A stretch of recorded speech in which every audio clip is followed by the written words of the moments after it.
What's going on, everyone? So the Brooklyn Nets decided to part ways with head coach Steve Nash, and I'm sure Steve Nash doesn't really care. I'm sure he's totally okay with it.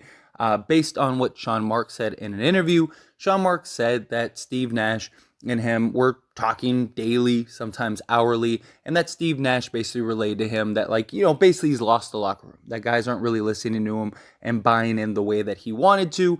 And nonetheless, even after they fired Steve Nash, a lot of times when a coach gets fired, you'll see the team kind of rally and they end up getting the win. Well, instead, Brooklyn Nets, same issue, same problem, end up losing the Chicago Bulls and now fall to 2-6 on the season. So it really didn't have much of an impact.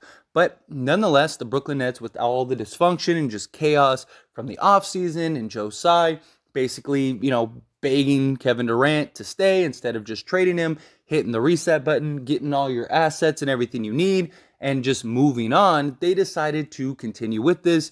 You're seeing all the drama with Kyrie Irving, Kevin Durant. It's kind of like, well, you said the whole reason you wanted to leave was because this team was dysfunctional and you weren't going to be able to win with them, and yet here you are. So how long is it going to be before Kevin Durant wants out again? Now, I have no problems with them firing Steve Nash. None at all. I mean, usually the coach is the first one to go. Steve Nash, his kind of, play style and just coaching wasn't really seeming to be a good fit with this team. A lot of people feel like he didn't really get a fair shake, and that very well could be the case. There's a lot of questions of what would have happened if Kevin Durant, didn't have the toe on the line, right? They end up beating Atlanta. They end up beating the Phoenix Suns. They win a championship. All of a sudden, we might be having a completely different conversation. But nonetheless, the reality is they have one playoff series win in the tenure that this team has been put together under Steve Nash. And so firing him, moving on, especially if he lost the locker room, makes a lot of sense. The problem is all signs point to them going after Ime Udoka.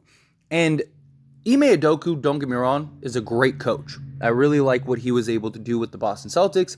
He came in, immediately takes them to the NBA Finals, and there's no doubts that he can come in and be a leader and be a voice that kind of maybe gets these guys to buy in, a defensive-minded coach, right? He helped coach the Boston Celtics, one of the top defenses in the league last year. Also turned, Marcus Smart into Defensive Player of the Year, although that seemed kind of more of like a team accomplishment rather than just Marcus Smart being the best defender in the league last year. But nonetheless, I have no doubts Ime Udoka can come in and kind of, help the Brooklyn Nets team. Problem is that out of all the coaches, they're falling into the same trap again. The Brooklyn Nets are just filled with just chaos, dysfunction, just being the headlines of every report and not in a positive light, right? They're not getting their headlines for, being a basketball related team. And even Sean Marks in his interview relayed this, said, I want to get back to being, in the conversation for basketball, not for all these other things and all these other antics and stuff like that, that he wants the Brooklyn Nets to be an organization that is spoken upon for basketball. The problem is that you're going after a coach that has all this controversy behind him and just kind of adds more fuel to the fire. And Sean Marks did say that they haven't made a decision on coaching and that the reports, may not be accurate, but we'll see. I mean, look, there's very likely the chance that this came out of a purpose for a reason, right? Ime Udoka also has a relationship with these guys. He was a part of the organization, and so there is that factor to it.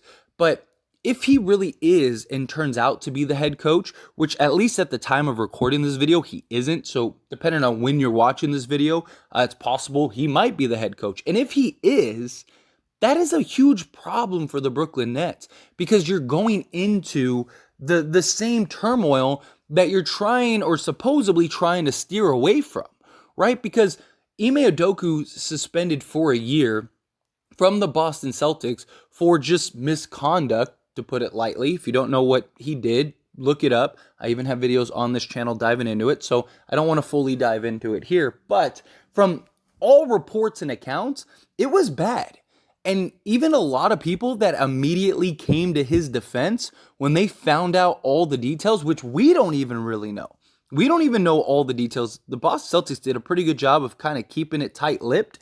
But apparently there were several allegations, and a lot of people, including people like Matt Barnes, who were quick to defend Ime Udoka, all came out and said, hey, you know what?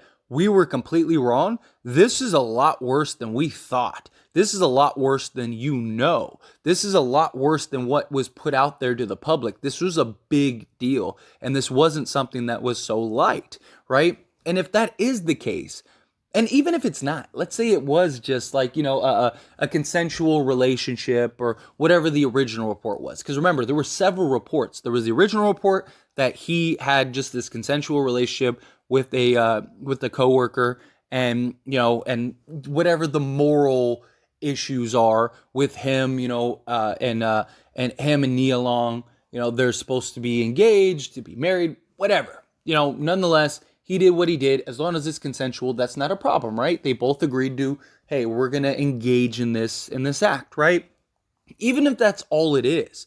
The problem is Ime hasn't had to account yet for any of that stuff because he's been suspended and is supposed to be suspended for a year, with the idea of like, maybe this will blow over by then, and then maybe we can bring him back in, or we just let him go and all is right, and the Celtics can kind of move on, which very likely could be the case. But if the Brooklyn Nets bring him in, what do you think the conversation's going to be from the beginning?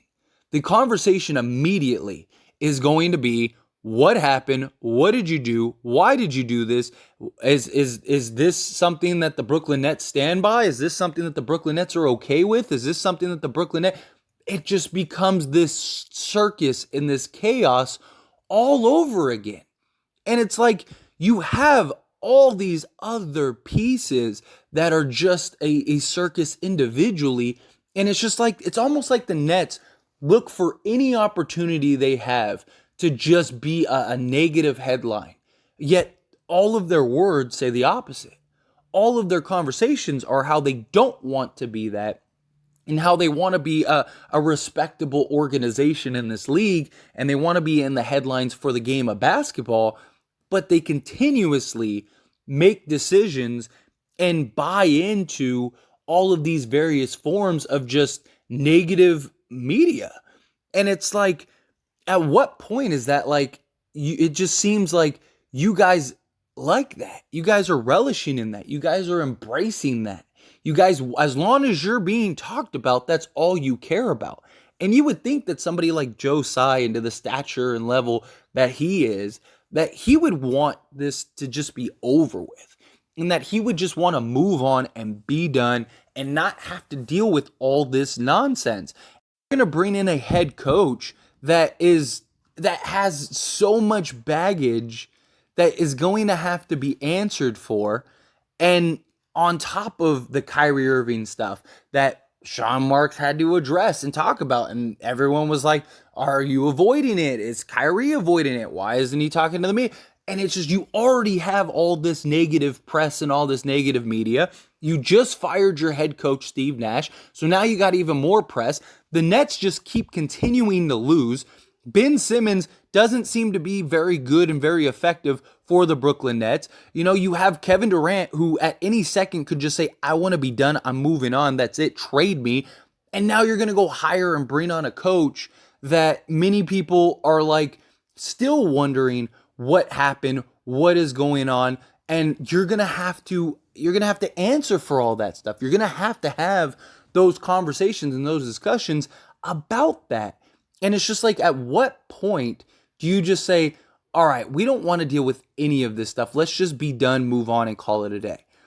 But they just continuously put themselves in this position. And it's like, what do you expect? And then you sit there and you go on press conferences. You're like, oh, well, we just want to be, a prestigious organization, and we just want people not to talk about us. And it's like, well, then you go and hire a guy like Ime Udoka, or, all the word is that you're going to hire Ime Udoka. And the Boston Celtics are willing to do whatever it takes to just be done with it, right? So hey, you want him? Go ahead, take him. Here you go.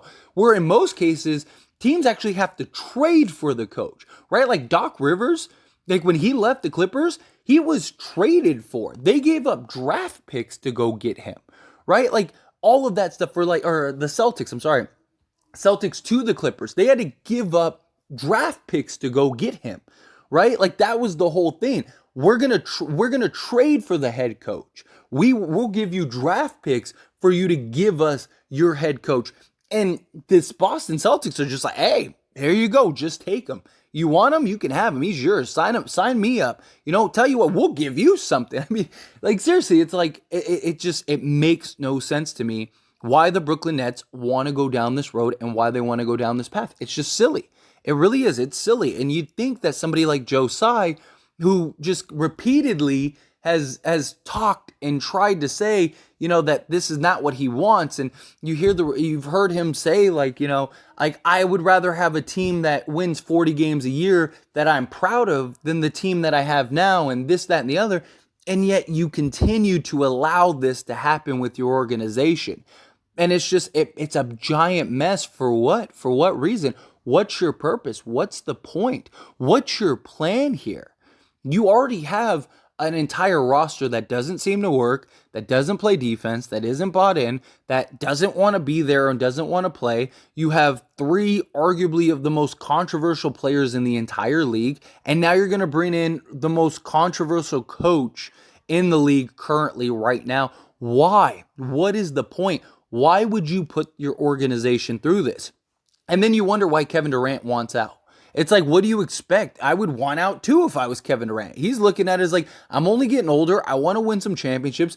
I want to be competitive. I'm doing everything myself and I have zero help. And now you just continuously just create this circus. Like, at what point do I just say, all right, like enough is enough. Get rid of me. Problem is, he's kind of stuck. But it's going to be interesting to see. And anyway, as always, this is a discussion, so I want to hear from you. Let me know your thoughts and opinions down in the comment section below. What do you think about the Nets potentially bringing on Ime Udoka? Do you think it's a good idea? Do you think it's a bad idea? Do you think the Nets are just creating the circus? Do you feel sorry for them? Do you not? I personally don't. I mean, they've done this all to themselves. You had a chance to reset. You had a chance to just basically wipe the board clean, start fresh, add some new excitement, some new flair to this team, to this organization, and do things right. And instead, you just keep doing and making the wrong decisions. You have no one to blame but yourself. But anyway, again, however you feel, good, bad, ugly, somewhere in between. Love to hear your thoughts and opinions down in the comment section below.